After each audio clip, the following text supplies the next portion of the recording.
یزید بن معاویہ۔ ابو خالد یزید بن معاویہ بن ابی سفیان 65 یا 66 ہجری میں جبکہ حضرت امیر معاویہ تمام ملک شام کے حاکم تھے پیدا ہوا۔ اس کی ماں کا نام میسون تھا جو قبیلہ بنو کلب سے تھی۔ نہایت موٹا تازہ آدمی تھا اور اس کے جسم پر بال بہت تھے۔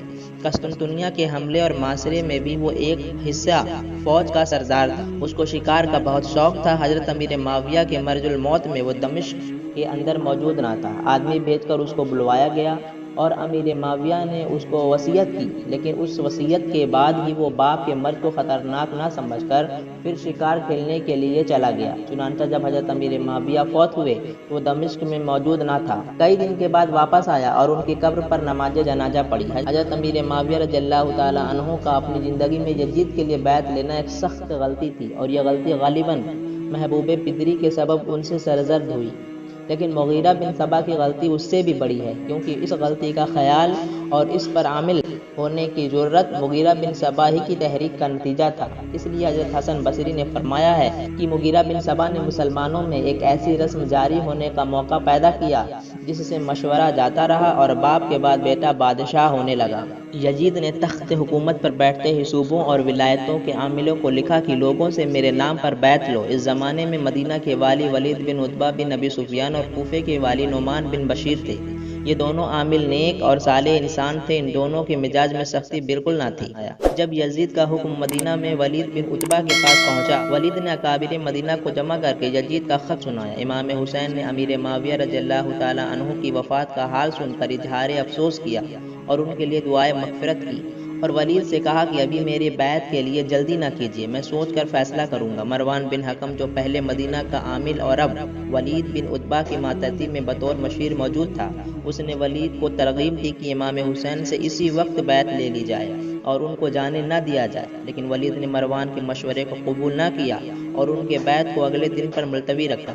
عبداللہ بن زبیر ولید کے پاس نہیں آئے تھے، ان کو بلوایا گیا، انہوں نے آنے سے انکار کیا اور ایک سب کی مہلت طلب کی، ان کو بھی ولید نے مہلت دے دی۔ رات کو موقع پا کر عبداللہ بن زبیر ماں اہل و عیال یعنی پورے خاندان کے ساتھ مدینہ سے نکل گئے اور مدینہ کے معروف راستے کو چھوڑ کر کسی غیر معروف راستے سے روانہ ہوئے۔ اگلے دن ان کی گرفتاری کے لیے مروان اور ولید 30 آدمیوں کا ایک دستہ لے کر نکل گئے، مگر سراغ نہ ملا۔ شام کو واپس آ گئے۔ یہ تمام دن چونکہ عبداللہ بن زبیر کو کھوجنے میں گزرا، لہٰذا امام حسین کی طرف کوئی توجہ نہ ہو سکی۔ اس دوسری شب میں امام حسین بھی موقع پا کر مدینہ سے ماں اہل و عیال روانہ ہو گئے۔ صبح کو جب ان کی روانگی کا حال معلوم ہوا تو ولید نے کہا کہ میں امام حسین کا تعاقب نہ کروں گا، ممکن ہے کہ وہ مقابلہ کریں اور مجھ کو ان کے خون سے اپنے ہاتھ رنگنے پڑے، جو مجھے کسی قیمت گوارا نہیں۔ عبداللہ بن زبیر اور حسین بن علی دونوں مکہ میں ایک ساتھ داخل ہوئے۔ ان کو دیکھتے ہی عبداللہ بن صفوان بن امیہ نے، جو شرفائے مکہ میں سے تھے، ان کے ہاتھ پر بیعت کی۔ پھر اس کے بعد مکہ کے 2000 آدمیوں نے عبداللہ بن زبیر کے ہاتھ پر بیعت کر لی۔ عبداللہ بن زبیر اور حسین بن علی کے مدینے سے چلے جانے اور اہل مدینہ کے بیعت کر لینے کی کیفیت مروان نے یزید کے پاس لکھ بھیجی۔ یزید نے فوراً ولید بن عتبہ کو معزول کر کے ان کی جگہ عمرو بن سعید بن عاص کو مدینہ بھیجا۔ عمرو بن سعید نے آ کر مدینہ کی حکومت سنبھالی اور ولید بن عتبہ مدینہ سے یزید کے پاس چلے گئے۔ کوفے والے حضرت امیر معاویہ ہی کے زمانے سے حضرت امام حسین کے ساتھ خط و کتابت رکھتے اور بار بار لکھتے رہتے، آپ کوفے میں چلے آئیے، ہم آپ کے ہاتھ پر بیعت کر لیں گے۔ کوفے والوں کی خفیہ کارروائیوں سے امیر معاویہ بھی واقف تھے۔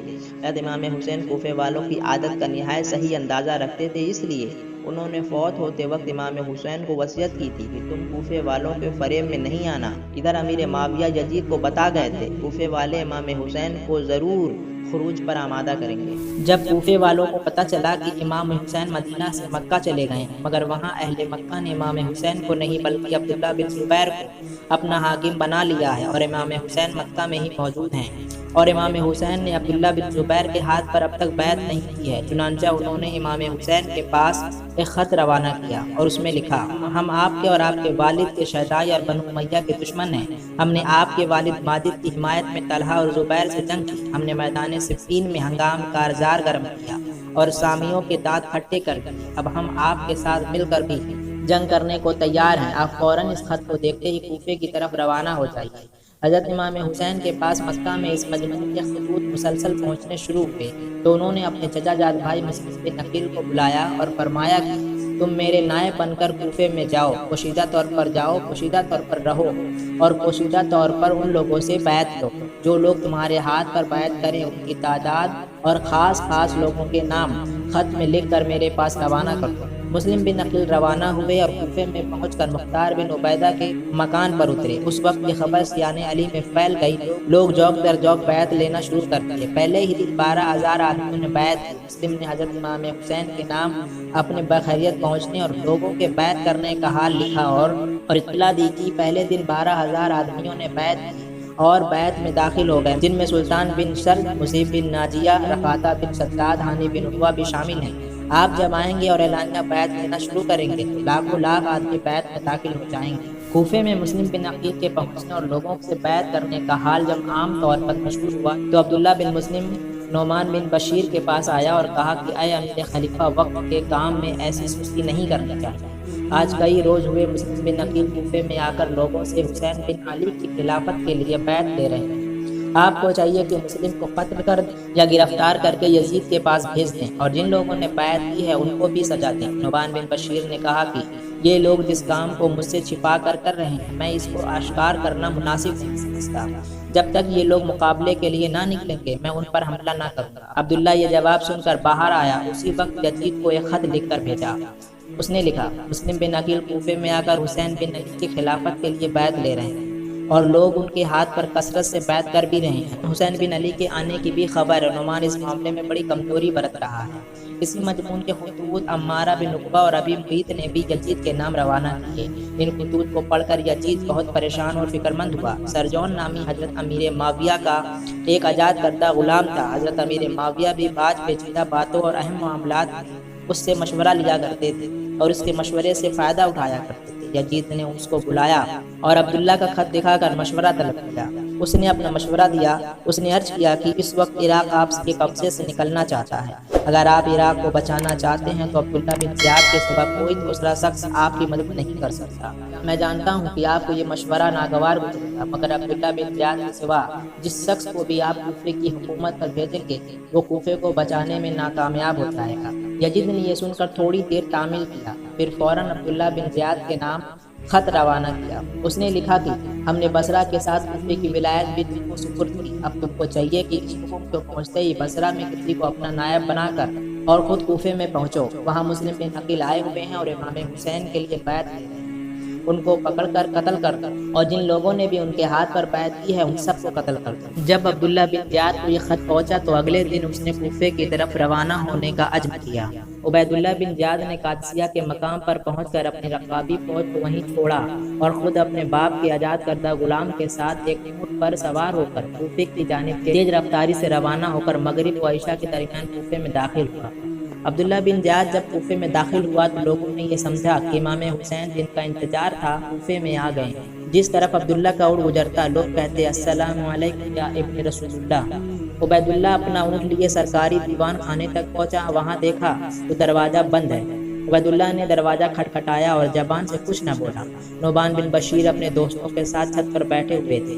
وہ اٹھے اور چھت کے کنارے پر آ کر دیکھا تو چونکہ امام حسین کا تمام شہر میں انتظار کیا جا رہا تھا، عبداللہ کو یہی سمجھا، چنانچہ انہوں نے اوپر سے ہی کہا کہ اے رسول اللہ آپ واپس چلے جائیے اور فتنہ برپا نہ کیجیے، یزید ہرگز کوفہ آپ کو نہ دے گا۔ نعمان کے دوستوں نے جو چھت پر بیٹھے تھے نعمان سے کہا کہ امام حسین کے ساتھ بے مروتی نہ کیجیے، کم از کم دروازہ کھول کر ان کو اندر تو آنے دیجیے کیونکہ وہ سفر سے آ رہے ہیں اور سیدھے آپ کے پاس مہمان بن کر آ رہے ہیں۔ نعمان نے کہا کہ میں اس کو پسند نہیں کرتا کہ لوگوں کو یہ کہنے کا موقع ملے کہ نعمان کے عہد حکومت میں کوفے کے اندر امام حسین قتل کیے گئے۔